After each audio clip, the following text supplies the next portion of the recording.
안녕. 동화 읽어주는 수윤입니다. 다시 왔어요. 제22화 텔레비전. 과천댁 할머니는 마음이 찜찜했습니다. 영감이 그토록 시골로 가자는 걸 내가 고집을 부려 못 가게 했으니 죄 짓는 것만 같다니까. 과천댁 할머니는 생각하다가 한 가지 좋은 일이 떠올랐습니다. 얘야, 오늘은 일찍 장사 거두고 어디 좀 가자꾸나. 어딜 가려고요? 예수님이 물었습니다. 텔레비전 하나 사면 어떻겠니? 어디 돈이 있나요? 나한테 한 5만 원쯤 있는데 가게에 가서 외상으로 달래면 안 될까? 다달이 갚으면 될 거 아니냐? 하지만 텔레비전이 꼭 필요한 것도 아니잖아요. 아니다. 너희 아버지 저렇게 세월 보내기가 얼마나 적적하겠냐? 그거라도 하나 사다 놓으면 구경하면서 덜 심심하지. 여느 날보다 1시간쯤 일찍 장사를 걷어치우고 과천댁 할머니는 예수님을 데리고 시장 모퉁이 칠성전자라고 씌어진 가게로 갔습니다. 얘야, 좀 더 큰 데로 가면 물건이 좋지 않겠니? 아무 데라도 괜찮습니다. 물건은 공장에서 만드는 거니까요. 이래서 칠성전자에서 제일 값싼 것으로 골라 6개월 월부로 텔레비전 하나를 샀습니다. 집에 가지고 가니까 공주님은 물론 하느님도 입이 바소쿠리만큼 커져서 담을 줄을 몰랐습니다. 아유, 모처럼 하느님 할아버지의 웃는 얼굴, 공주님의 깜짝 놀라는 얼굴 너무 재밌어요. 한번 보여드릴까요? 자요.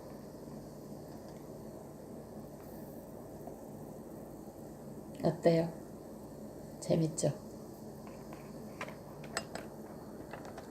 예수님과 할머니의 얼굴, 좋아하는 표정.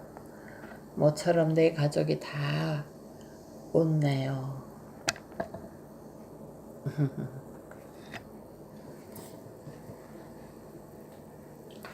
예수님이 하느님께 귓속말로 속삭였습니다.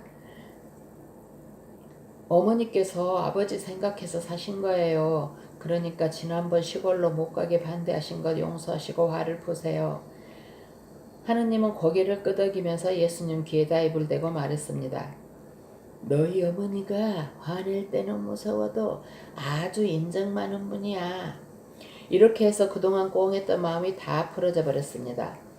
이튿날 공주님이 하느님과 단둘이 있을 때 물었습니다. 할아버지, 시골로 이사가는 것하고 텔레비전하고 어느 쪽이 더 좋으세요? 하느님은 입을 삐쭉 내밀었다가 얼른 대답했습니다. 그거야 말 하나만 하지. 텔레비전 100개보다 시골로 가는 쪽이 좋지. 그럼 할아버지는 혼자 살아도 시골 가시면 되잖아요. 그건 너희 할머니가 통일될 때까지 기다려달라고 했단다. 내가 혼자 가버리면 할머니가 외로우시지 않겠니? 그럼 할아버지는 할머니를 사랑하시는군요. 넌 조그만 게 무슨 말을 그렇게 하니? 할머니가 울면서 애원을 하니까 못 이기는 척 들어주는 거지. 어쨌든 텔레비전 때문에 얼마 동안은 하나님의 마음이 밝았습니다. 지하실 방 안에서 가난하게 살아가는 하느님네 식구들도 이제는 떨어질 수 없을 만큼 정이 들어버린 모양입니다. 그런데 하느님께서 가슴이 뜨끔해지도록 큰일이 생겼습니다. 텔레비전 뉴스를 보다가 깜짝 놀란 것입니다. 새빵살이하는 가난한 쌍둥이 삼형제가 방 안에서 불장난을 하다가 질식해서 죽은 소식 말입니다. 에그 못된 놈의 세상. 저 어린 것들이 무슨 죄가 있다고 저렇게 죽어야 하다니.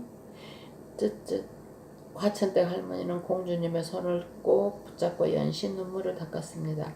하느님 아들 예수를 데리고 밖으로 나갔습니다. 얘야, 난 더 이상 못 견디겠다. 가슴이 터지는 것 같구나. 그만 하늘나라로 돌아가자꾸나. 하느님은 밤바람이 싫어서 그런지 부들부들 떨고 있었습니다. 하지만 아버지, 우리가 세상에 올 때 모든 걸 단단히 각오하기로 하셨지 않습니까? 가엾은 사람들과 같이 세상 되어가는 것을 보고 듣고 그리고 몸소 겪으면서 살아보자고요. 그렇지만 내가 만든 세상은 이런 것이 아니야. 그리고 내가 만든 사람도 이렇지는 않았어. 그런데 어째서 이런 세상이 되어버린 거죠? 하느님은 말문이 막혀버렸습니다. 산등성이에서 보이는 시가지에 휘황찬란한 불빛이 번쩍거리고 그 중에 붉게 빛나는 교회의 십자가는 밤하늘의 별빛이 부끄러울 만큼 한층 빛나고 있었습니다.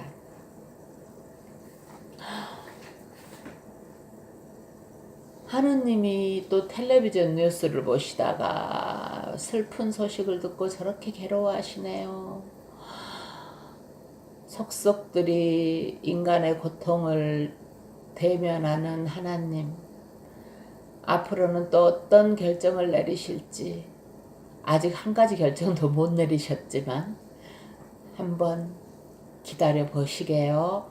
여러분 잠깐만요. 곧 옵니다. 바이.